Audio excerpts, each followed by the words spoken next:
Assalamualaikum warahmatullahi wabarakatuh. Kami dari kelompok 9B akan mempresentasikan uji hipotesis. Sebelum memasuki pembahasan, izinkan kami memperkenalkan diri terlebih dahulu.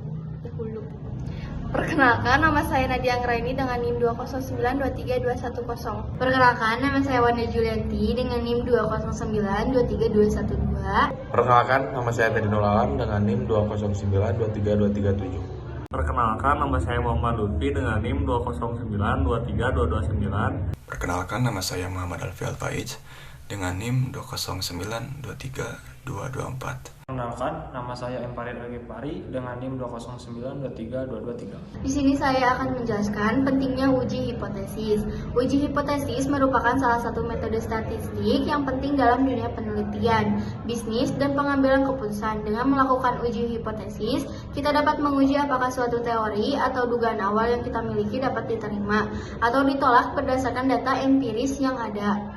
Hal ini memungkinkan kita untuk membuat kesimpulan yang lebih akurat dan mengurangi risiko kesalahan dalam pengambilan keputusan. Saya akan membacakan definisi hipnosis dan tujuan uji hipnosis. Untuk hipnosis adalah pernyataan sementara atau dugaan awal yang dibuat untuk menjelaskan suatu fenomena. Hipnosis harus dapat diuji secara empiris dan menggunakan data yang tersedia.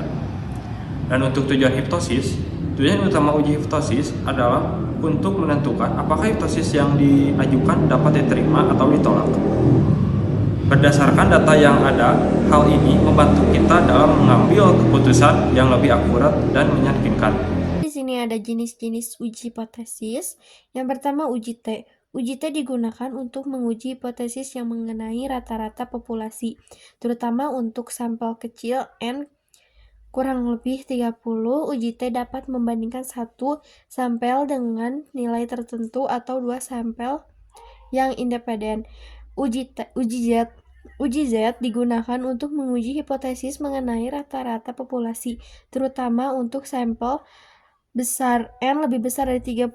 Uji Z dapat membandingkan satu sampel dengan nilai tertentu atau dua sampel yang independen. Uji ANOVA.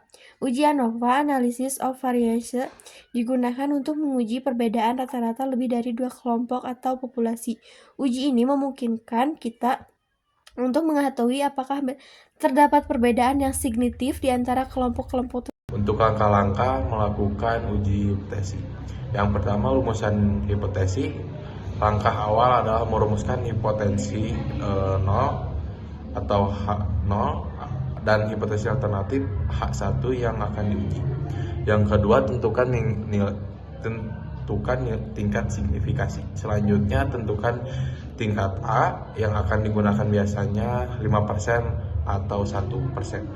Yang ketiga, hitungan nilai statistik uji. Setelah itu, hitung nilai uji T, Z, atau F berdasarkan data sampel yang ada. Interpretasi hasil uji hipotesis. Yang pertama, signifikansi. Hasil uji hipotesis dapat dikatakan signifikan jika nilai statistik uji berada di daerah penolakan H0, dan ini berarti terdapat cukup bukti untuk menolak hipotesis 0 dan menerima hipotesis alternatif. Lalu nilai P. Nilai P adalah probabilitas untuk mendapatkan nilai statistik uji se-ekstrim atau lebih ekstrim dari yang diamati dengan asumsi H0 benar jika nilai P yang lebih kecil dari tingkat signifikansi.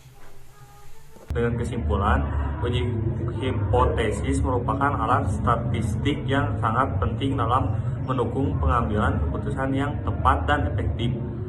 Dengan memahami jenis-jenis uji hipotesis dan langkah-langkah melakukannya, kita dapat melakukan data secara lebih sistematis untuk mengevaluasi hipotesis dan membuat kesimpulan yang dapat diandalkan. Penerapan uji hipotesis dalam berbagai konteks bisnis seperti pemasaran, operasional, dan layanan pelanggan dapat membantu organisasi membuat keputusan yang lebih terinformasi dan meningkatkan kinerja secara keseluruhan. Sekian presentasi dari kelompok kami. Mohon maaf bila ada kesalahan. Untuk pertanyaannya ada di slide terakhir kedua. Assalamualaikum warahmatullahi wabarakatuh.